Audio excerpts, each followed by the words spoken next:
Channel के सभी साथियों को नमस्कार। आपके समक्ष प्रस्तुत की जा रही है क्लास 10th सामाजिक विज्ञान का मॉडल पेपर नंबर 3,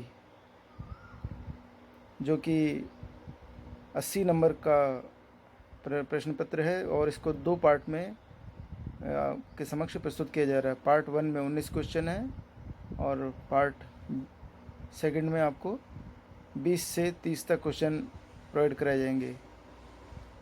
और ख़ास बात यह है कि ये जो चैनल है आप मैक्सिमम साथियों तक शेयर करें, जिससे कि क्लास 10th के जो स्टूडेंट हैं वो इसका मैक्सिमम लाभ उठा सकें, जिनके कि एग्ज़ाम राज्य सरकार के द्वारा घोषित किए जा चुके हैं।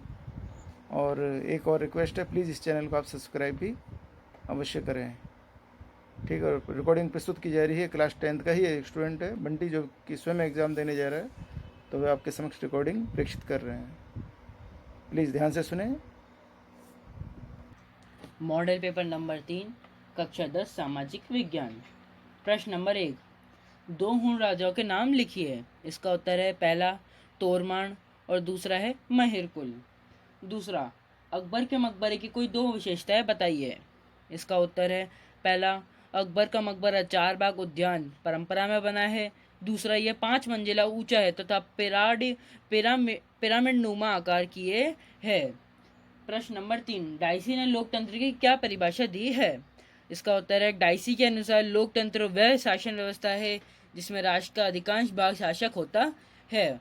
प्रश्न नंबर 4, राजस्थान से होकर कितने राष्ट्रीय राजमार्ग गुजरते हैं। इसका उत्तर है राजस्थान से होकर कुल 7 राष्ट्रीय राजमार्ग गुजरते हैं। प्रश्न नंबर 5, राष्ट्रीय आय की परिभाषा लिखिए। इसका उत्तर है एक देश में सभी साधनों द्वारा एक वर्ष में उत्पादन प्रक्रिया में योगदान के फलस्वरूप अर्जित आय का योग राष्ट्रीय आय कहलाता है। प्रश्न नंबर 6, अगस्त 1949 में गठित राष्ट्रीय समिति के अध्यक्ष का नाम लिखिए। इसका उत्तर है पीसी महालनोबिस। प्रश्न नंबर 7, उत्पादन किसे कहते हैं। इसका उत्तर है उपयोगिता का सृजन तथा मूल्य वृद्धि का सृजन ही उत्पादन होता है। प्रश्न नंबर 8, भारतीय अर्थव्यवस्था के समक्ष उत्पन्न 2 प्रमुख चुनौतियां बतलाइए। इसका उत्तर है पहला मुद्रास्फीति और दूसरा है गरीबी। प्रश्न नंबर 9, निरपेक्ष गरीबी की अवधारणा को स्पष्ट कीजिए। इसका उत्तर है निरपेक्ष गरीबी वह स्थिति है जिसमें व्यक्ति अपनी मूलभूत आवश्यकताओं को भी पूरा नहीं कर पाता है। प्रश्न नंबर 10, भावना विश्वसनीय समंकों का संकलन करने वाली संस्था कौन सी है। इसका उत्तर है राष्ट्रीय प्रतिदर्श सर्वेक्षण संगठन NSSO। प्रश्न नंबर 11, किन्हीं 2 ऐसी परिस्थितियों का उल्लेख कीजिए जिससे किसी विधानसभा के सदस्य की सदस्यता का अंत हो जाता है।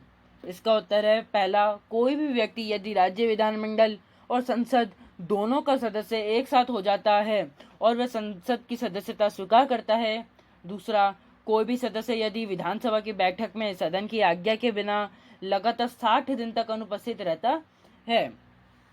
प्रश्न नंबर 12, राज्य की किन्हीं 4 बहुउद्देशीय जल परियोजना के नाम लिखिए। इसका उत्तर है राज्य की 4 बहुउद्देशीय जल परियोजना निम्न प्रकार की है। पहला, चंबल घाटी परियोजना। दूसरा, इंदिरा गांधी नहर परियोजना। तीसरा, माही बजाज सागर परियोजना। चौथा है बिसलपुर परियोजना। प्रश्न नंबर 13, भारत में कृषि फसलों का उपयोग के आधार पर वर्गीकरण कीजिए, उदाहरण भी दीजिए। इसका उत्तर है पहला, खाद्यान्न फसलें। इसका उदाहरण है चावल, गेहूं आदि। दूसरा है व्यावसायिक फसलें। इसका उदाहरण गन्ना, कपास आदि। तीसरा है बागानी फसलें। इसका उदाहरण है चाय, कॉफी आदि। चौथा है उद्यान फसलें। इसका उदाहरण है फल, सब्जियां आदि। प्रश्न नंबर 14, सूची 1 को सूची 2 से सम्मिलित कीजिए, जिसमें सूची 1 में खनिजों के नाम बताए गए तथा सूची 2 में प्रमुख उत्पादक क्षेत्र बताए गए हैं। इसमें पहला खनिज है लोहयस्क। इसका प्रमुख उत्पादक क्षेत्र है मयूरभंज। इसमें दूसरा खनिज है कोयला। इसका प्रमुख उत्पादक क्षेत्र है रानीगंज। इसका तीसरा खनिज है बॉक्साइट, जिसका प्रमुख उत्पादक क्षेत्र है कोरापुट। तथा इसका चौथा खनिज है तांबा। इसका प्रमुख उत्पादक क्षेत्र है बालाघाट व बैतूल।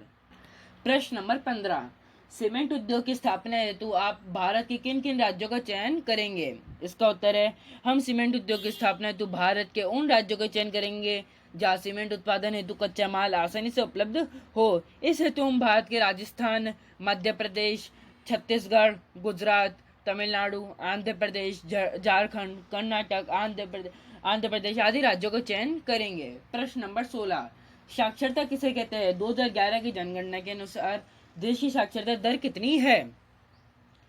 इसका उत्तर है 7 वर्ष या उससे अधिक आयु के व्यक्ति जो किसी भी भाषा को समझकर पढ़ या लिख सकता है, उन्हें जनगणना 2011 के अनुसार साक्षर व्यक्ति की श्रेणी में रखा गया है। 2011 की जनगणना के अनुसार देश की साक्षरता दर 73% है। प्रश्न नंबर 17, पाइपलाइन परिवहन के लाभ बताइए। इसका उत्तर है पाइपलाइन परिवहन के निम्न लाभ है। पहला, पाइपलाइन बिछाने की प्रारंभिक लागत अधिक अवश्य आती है, किंतु इसको चलाने की लागत न्यूनतम होती है। दूसरा, वाहन आंतरण देरी तथा हानियां इसमें बिल्कुल नहीं होती है।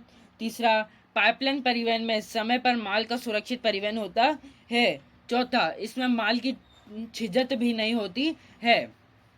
प्रश्न नंबर 18, बीआरटी व्यवस्था के बारे में आप क्या जानते हैं? बीआरटी बस रैपिड ट्रांजिट, इसका उत्तर है बीआरटी बस रैपिड ट्रांजिट व्यवस्था लोक परिवहन का वह साधन है जिसमें परिवहन साधनों की क्षमता व विश्वसनीयता का निर्माण किया गया है। इसमें शहरों में सामूहिक यात्रा के रूप में किराए में आसानी से आवागमन किया जा सकता है।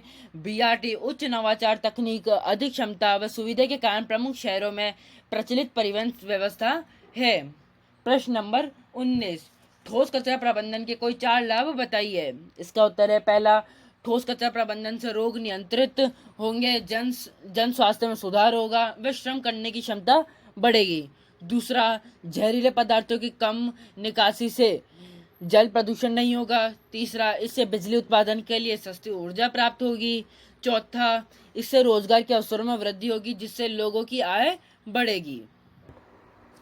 तो इस तरह से आपके समक्ष पार्ट 1 प्रस्तुत किया गया है मॉडल पेपर नंबर 3 का, है ना। क्योंकि ये बहुत छोटे छोटे क्वेश्चन हैं, इसलिए इसको एक पार्ट में प्रस्तुत किया जा रहा है। अब जो बड़े क्वेश्चन हैं उसको आप सेकंड पार्ट में सुनेंगे। पहले पार्ट में आपने जो क्वेश्चन सुने हैं 1 से 10 तक वह 1-1 नंबर के क्वेश्चन हैं, और 11 से 19 तक के जो थे वे 2-2 नंबर के थे, ठीक है ना। इससे ज़्यादा नंबर वाले आपके लिए सुनने के लिए प्लीज़ सेकंड पार्ट सुने मॉडल पेपर नंबर 3 का।